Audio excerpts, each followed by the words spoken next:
পুরো ২০২৪ সাল জুড়েই এক যুবকের সঙ্গে সময় কাটাতে দেখা যাচ্ছে অভিনেত্রী কৃতি শ্যাননকে।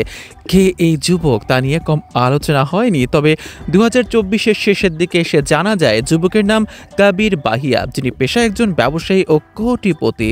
২০২৫-এর শুরুতে কবিরকে নিয়ে দিল্লি এসেছেন কৃতি শ্যানন। শোনা যাচ্ছে প্রেমিকের দিল্লি আসার কারণ তাকে বাবা মার সঙ্গে আলাপ করাতে চান কৃতি। এটিও শোনা যাচ্ছে সব ঠিকঠাক থাকলে নাকি চলতি বছরে বিয়ের পিঁড়িতে বসবেন তারা।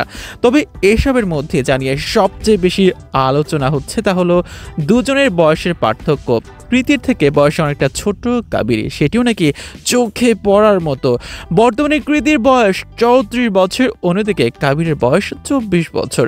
দুজনের বয়সের পার্থক্য প্রায় ১০ বছর। তবে ভালোবাসায় কবে সেসব বাধা হয়ে দাঁড়িয়েছে?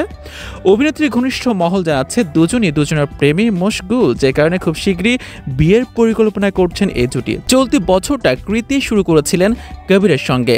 বর্ষবরণের রাতে একসঙ্গে ক্যামেরাবন্দী হন তারা। তবে এ যাবৎ কৃতি বা কবির কেউই তাদের প্রেমের কথা স্বীকার করেননি। বয়সে ১০ বছরের ছোট কবিরকেই মন দিয়েছেন তিনি। দুজনের বিয়েটাও নাকি এখন শুধু সময়ের অপেক্ষা।